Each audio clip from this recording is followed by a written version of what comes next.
Halo anak-anak, selamat pagi. Apa kabar anak-anak hari ini? Baik, alhamdulillah kalau keadaan anak-anak semuanya dalam keadaan baik ya.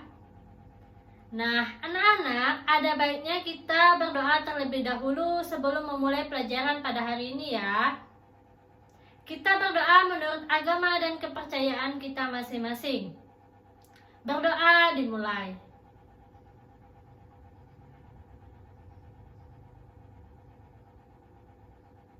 Berdoa selesai. Nah, anak-anak, apakah hari ini ada yang tidak masuk? Masuk semua? Alhamdulillah, berarti absensinya pada hari ini cukup baik ya. Baik, nah selanjutnya kita akan masuk ke materi kita pada hari ini. Apakah anak-anak tahu materi apa yang akan kita bahas? Nah, anak-anak, jadi pada hari ini kita akan membahas tema yang ketiga, yaitu peduli terhadap makhluk hidup. Subtema yang pertama yaitu tentang hewan dan tumbuhan di lingkungan di rumahku. Pembelajaran yang ketiga. Nah, jadi pembelajaran yang ketiga ini memuat dua muatan pembelajaran, yaitu pembelajaran IPA dan Bahasa Indonesia. Nah, anak-anak, ada yang dinamakan dengan tujuan pembelajaran. Nah, sebelum kita memulai pembelajaran, ada baiknya kita pahami terlebih dahulu tujuan pembelajaran ini. Jadi, tujuan pembelajaran ini yang pertama, yaitu setelah mengamati, siswa mampu mengidentifikasi bagian-bagian tubuh, tumbuhan, dan fungsinya. Yang kedua, yaitu setelah mengamati, siswa menulis laporan bagian-bagian tumbuhan dan fungsinya dengan benar. Yang ketiga, dengan mengamati gambar, siswa mampu membuat daftar pertanyaan untuk persiapan wawancara dengan tepat. Nah, yang keempat yaitu dengan mengamati gambar, siswa mampu membuat pertanyaan tertulis menggunakan kosakata baku dan kalimat efektif untuk persiapan wawancara dengan benar. Baiklah anak-anak, selanjutnya kita akan memasuki ke materi kita. Sebelumnya ibu mau tanya nih, anak-anak apakah sudah siap untuk belajar hari ini? Baik, nah kita bahas ya. Jadi, lingkungan yang hijau berpengaruh terhadap kesehatan manusia. Hal ini salah satunya karena manusia menghirup oksigen yang dihasilkan oleh suatu tumbuhan. Nah, ayo kita bermain sambil berolahraga di lingkungan yang segar. Tumbuhan hijau membuat segar udara karena menghasilkan suatu oksigen. Nah, sekarang mari kita mengenali bagian-bagian tumbuhan. Kita baca secara bersama-sama ya anak-anak. Bagian-bagian tumbuhan. Nah, anak-anak, jadi kita akan membahas tentang bagian-bagian tumbuhan. Yang pertama yaitu adalah akar. Yang kedua ada yang namanya batang. Yang ketiga ada yang namanya daun. Kemudian ada yang namanya buah. Dan yang kelima ada yang namanya bunga. Nah, anak-anak, di dalam suatu buah itu terdapat yang namanya biji. Maka dari itu kita pelajari secara bersama-sama untuk mendalaminya. Nah, yang pertama yaitu akar. Akar adalah bagian tumbuhan yang umumnya berada di dalam tanah. Nah, untuk beberapa jenis tumbuhan, akar juga terdapat di atas tanah, bahkan ada yang menggantung. Akar berfungsi antara lain sebagai bagian yang mengkokohkan suatu tumbuhan. Nah, jika tumbuhan itu tidak memiliki suatu akar, maka tumbuhan itu akan mudah dicabut dan mudah roboh ketika diterpa oleh angin atau bahkan hanyut terbawa air ketika turun hujan. Zat-zat mineral dan air yang dibutuhkan untuk membuat suatu makanan diserap oleh akar dari dalam tanah. Namun, pada beberapa tumbuhan tertentu, akar tidak hanya berfungsi untuk menyerap air dan mineral, tetapi juga berfungsi sebagai penyimpanan cadangan makanan, misalnya pada beberapa tumbuhan umbi-umbian. Nah, selanjutnya yaitu daun. Bagian tumbuhan yang berfungsi sebagai tempat berlangsungnya suatu fotosintesis yaitu daun. Daun banyak mengandung zat warna hijau yang disebut klorofil. Daun juga terdiri atas tangkai daun dan helai daun.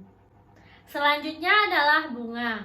Bunga merupakan bagian tumbuhan yang berfungsi sebagai alat perkembangbiakan suatu tumbuhan biji.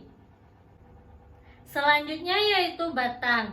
Batang, tumbuhan yang berada di atas tanah, adalah batang yang berfungsi sebagai tempat munculnya suatu daun, bunga, dan buah.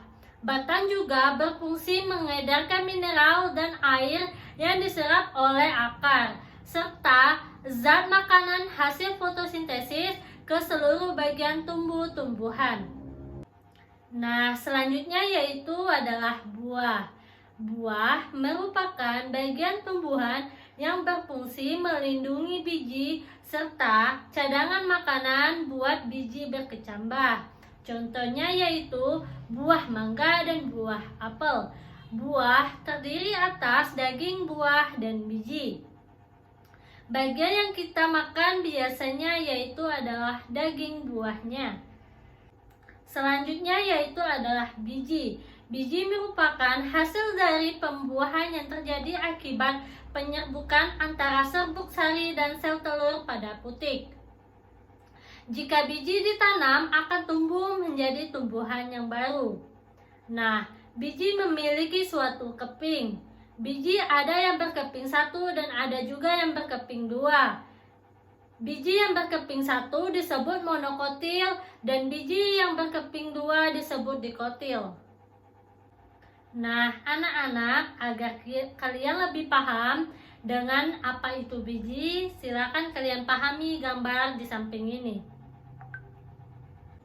Nah, setiap bagian tumbuhan yaitu akar, batang, daun, biji, bunga, dan buah memiliki peran berbeda untuk membuat tumbuhan tetap hidup. Biji merupakan bagian penting tumbuhan yang berfungsi untuk mempertahankan kelestariannya. Untuk menjaga kelestarian suatu lingkungan, maka tumbuhan sebagai sumber daya alam hayati, kita perlu jaga keberadaannya. Nah, menanam tumbuhan dan merawatnya adalah salah satu upaya kita untuk menjaga kelestarian suatu lingkungan. Nah, anak-anak, sebelum Ibu lanjut, Ibu ingin bertanya kepada kalian. Apakah kalian sudah mengerti dan jelas apa yang sudah Ibu sampaikan tadi? Apakah sudah jelas? Alhamdulillah jika sudah jelas. Nah, selanjutnya anak-anak silakan kalian cermati teks yang Ibu berikan. Nah, di situ setiap tumbuhan memiliki bagian-bagian yang bermanfaat bagi makhluk hidup lain. Di antara tumbuhan tersebut yaitu ada yang memiliki bunga. Nah, bunga-bunga di sekitar rumah Lani terlihat sangat subur dan beraneka warna. Nah, Lani sangat rajin merawat bunga-bunga tersebut. Ia menyiramnya setiap hari dan memberikan pupuk secara teratur. Bunga membuat lingkungan rumah Lani menjadi indah dan sejuk dipandang oleh mata. Nah, beberapa jenis bunga memiliki wangi-wangian sehingga membuat harum udara di sekitar lingkungan rumah Lani. Nah, anak-anak, setelah kalian mencermati teks yang telah Ibu bacakan tadi, silakan anak-anak jawab pertanyaan berikut ini. Yang pertama yaitu, apa kewajibanmu terhadap tumbuhan yang ada di sekitar? Yang kedua yaitu, manfaat apa yang bisa kamu peroleh dari bunga? Yang ketiga yaitu, apabila tumbuhan berbunga wangi, apa yang sebaiknya kamu lakukan? Nah, silakan anak-anak jawab pertanyaan yang sudah Ibu berikan. Baik. Nah, anak-anak, kalian perlu tahu bahwa dalam menanam suatu tumbuhan ada juga yang namanya hak dan kewajiban menanam tumbuhan. Jadi, hak menanam tumbuhan yaitu yang pertama adalah boleh menjadikan tanaman sebagai hiasan rumah. Yang kedua yaitu boleh kita jadikan obat jika tanaman yang khusus obat. Misalnya yaitu adalah rempah, jahe, dan lain-lain. Yang ketiga yaitu boleh menikmati hasil buahnya dan juga kita boleh menjualnya. Yang keempat yaitu kita berhak mendapatkan oksigen atau udara bersih. Nah, selanjutnya yaitu kewajiban dalam menanam suatu tumbuhan. Yang pertama yaitu kita perlu menjaga dan merawatnya dengan sebaik mungkin. Yang kedua, kita harus jangan biarkan ulat-ulat pemakan tumbuhan masuk ke tanah tumbuhan kita. Nah, yang ketiga, kita perlu memberikan air dan pupuk pada waktu yang tepat. Misalnya, pagi, siang, dan sore. Nah, yang keempat yaitu kita perlu menukar tanah jika tanahnya sudah tidak layak dipakai.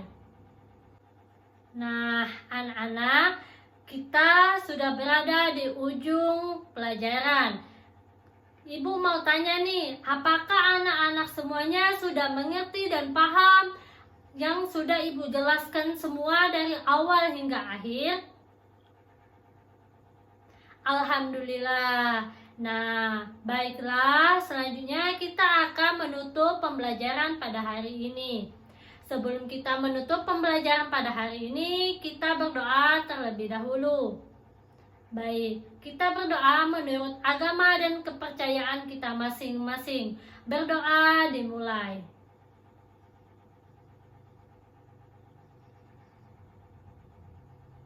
Berdoa selesai. Baiklah, ibu tutup ya. Wabillahi taufiq wal hidayah. Wassalamualaikum warahmatullahi wabarakatuh. Sampai jumpa anak-anak.